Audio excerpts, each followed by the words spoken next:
The year is 1812. Thousands of miles from home, a grand army, the likes of which Europe had never seen, was trapped not by cunning generals, not by overwhelming force, but by something far more ancient, far more unforgiving. The relentless, soul-crushing grip of the Russian winter. The ice bit deep. Fingers froze to rifles.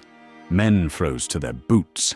Blizzards howled, swallowing regiments whole, leaving nothing but drifts of snow and the chilling silence of death. This wasn't just a military campaign gone wrong. It was a cosmic joke, a brutal, icy slap in the face of the man who believed he was destined to conquer the world.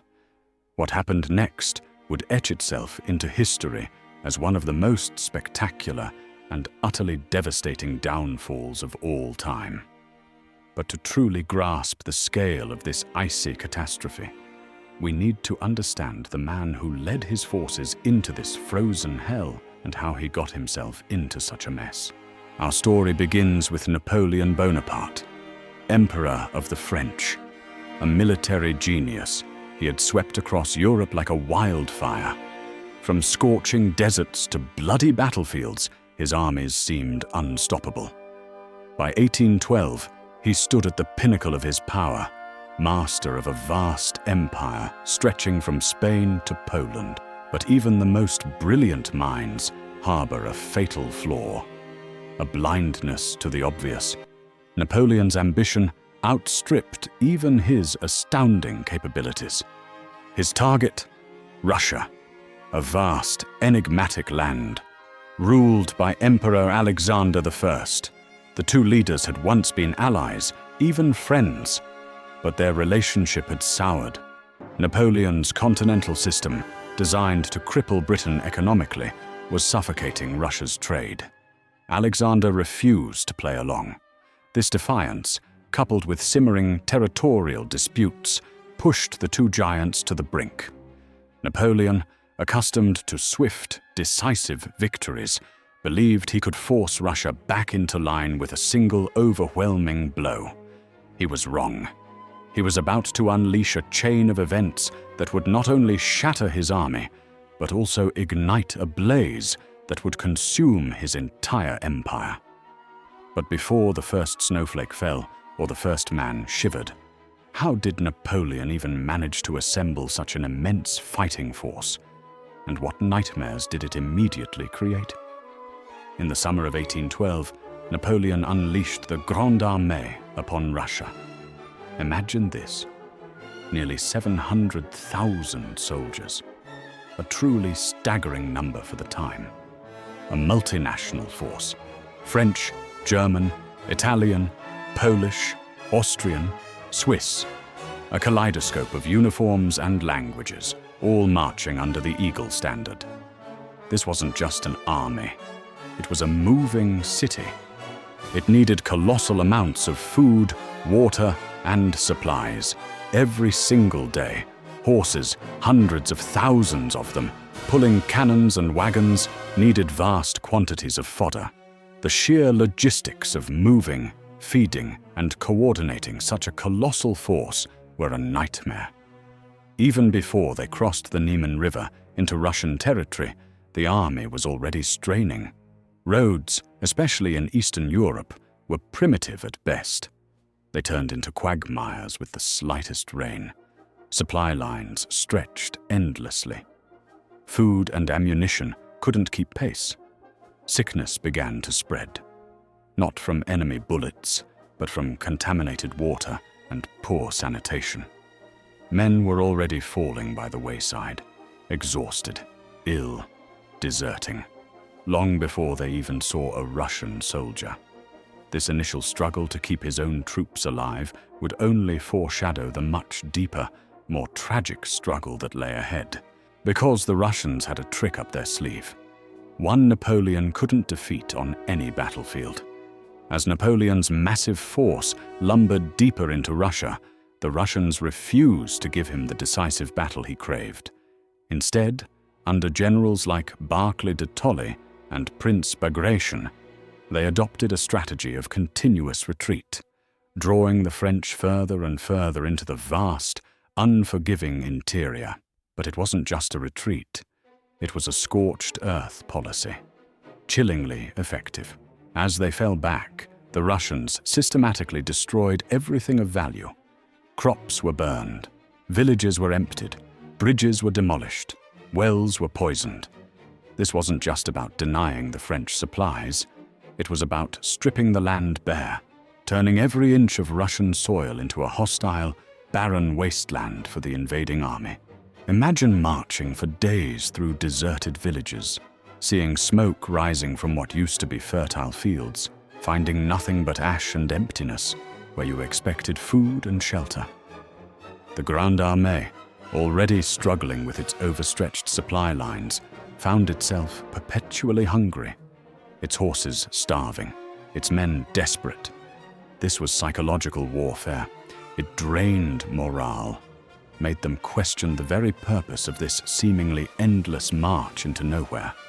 This relentless, frustrating pursuit would eventually lead to the most brutal clash of the campaign, a battle that promised victory, but delivered only a hollow, devastating price.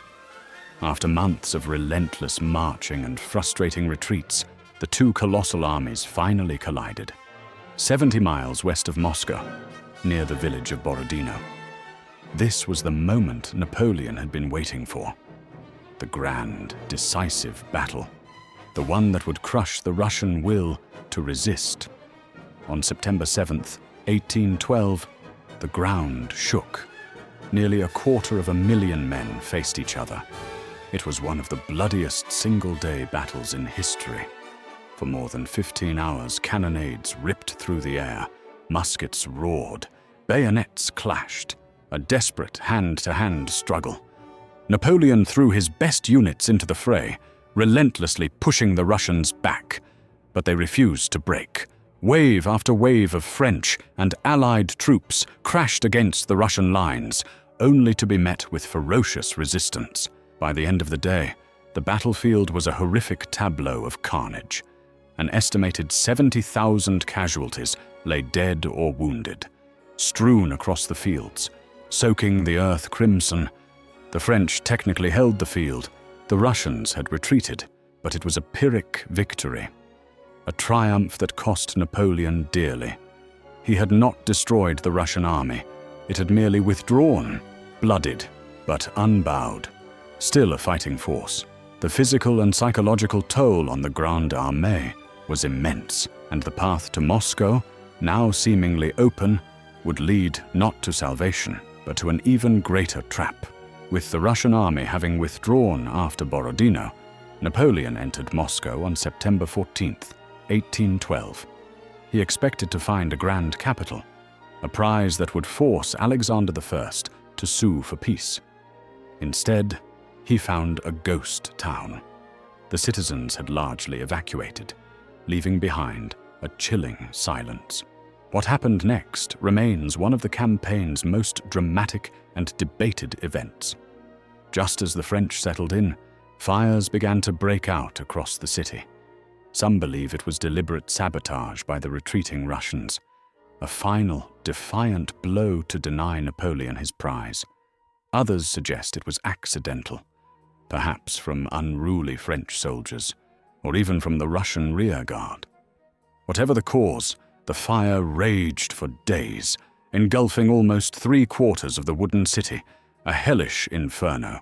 Palaces, homes, supply depots, all turned to ash. Napoleon, initially in the Kremlin, was forced to flee as the flames licked closer, the smoke making the air unbreathable. His troops, desperate for plunder and shelter, found only desolation. The symbolic victory of taking Moscow had turned into a strategic disaster. There was no comfortable winter quarters, no vast stores of food, no diplomatic surrender.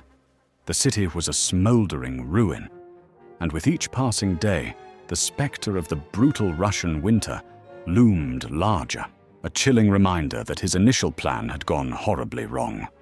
Trapped in a burned-out city, with winter tightening its icy grip, Napoleon had only one option left: retreat.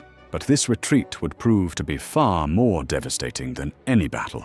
On October 19th, 1812, after 5 wasted weeks in Moscow, Napoleon made the fateful decision: retreat.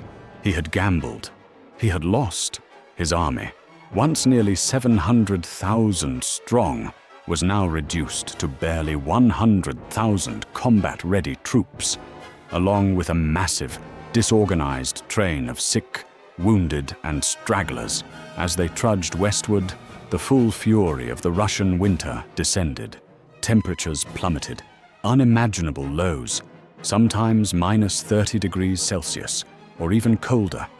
Men froze to death on the march, their bodies collapsing into the snow. Horses, already weakened by starvation, died by the thousands. Their carcasses littered the icy roads, providing a grim, frozen meal for the desperate soldiers. Frostbite gnawed at exposed flesh, turning fingers and toes black. Blizzards blinded them, making it impossible to see the path, swallowing up entire units. And if the cold wasn't enough, the Cossacks, those fierce, elusive Russian horsemen, they became Napoleon's tormentors. They shadowed the retreating army, launching brutal hit-and-run attacks, picking off stragglers, capturing supply wagons, sowing terror and chaos. They were the wolves to the Grande Armée's wounded deer. Relentless, unforgiving, this constant harassment, combined with the sheer brutality of the elements, turned the retreat into a desperate struggle for survival, pushing men to their absolute breaking point, forcing them towards one final, desperate river crossing. As the shattered remnants of the Grande Armée approached the Berezina River in late November, they faced their final, horrifying challenge. The river, still partially frozen, but not solid enough to cross, presented an impassable barrier. Russian armies were closing in from multiple directions, hoping to trap Napoleon's forces, deliver a decisive, annihilating blow. It was a moment of true desperation, but also one where Napoleon, despite his overwhelming defeat, showed flashes of his old brilliance. His engineers, working tirelessly and heroically in the freezing water, constructed 2 makeshift pontoon bridges under constant enemy fire. What followed was a scene of utter chaos and terror. Tens of thousands of soldiers, camp followers, civilians, all pushing, shoving, trampling each other. A desperate scramble to cross the narrow bridges. Shells rained down, breaking the ice, sending thousands plunging into the freezing waters. Many more were crushed in the panicked stampede. While Napoleon managed to get a significant portion of his fighting troops across, the crossing of the Berezina became a symbol of the entire campaign's catastrophic failure, a chilling testament to the human cost of a grand, misguided ambition. When the last few thousand frost-bitten, starving survivors finally stumbled out of Russia, the Grande Armée was no more. It was a military disaster on a scale almost unprecedented, marking the beginning of the end for Napoleon's empire. So, what can we, looking back from the comfort of our homes, truly learn from Napoleon's greatest defeat? It's more than just a military disaster.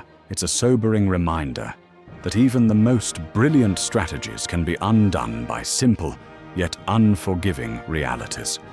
Napoleon, a master of battle, underestimated the sheer vastness of Russia, the resilience of its people, the brutal, unyielding power of its winter.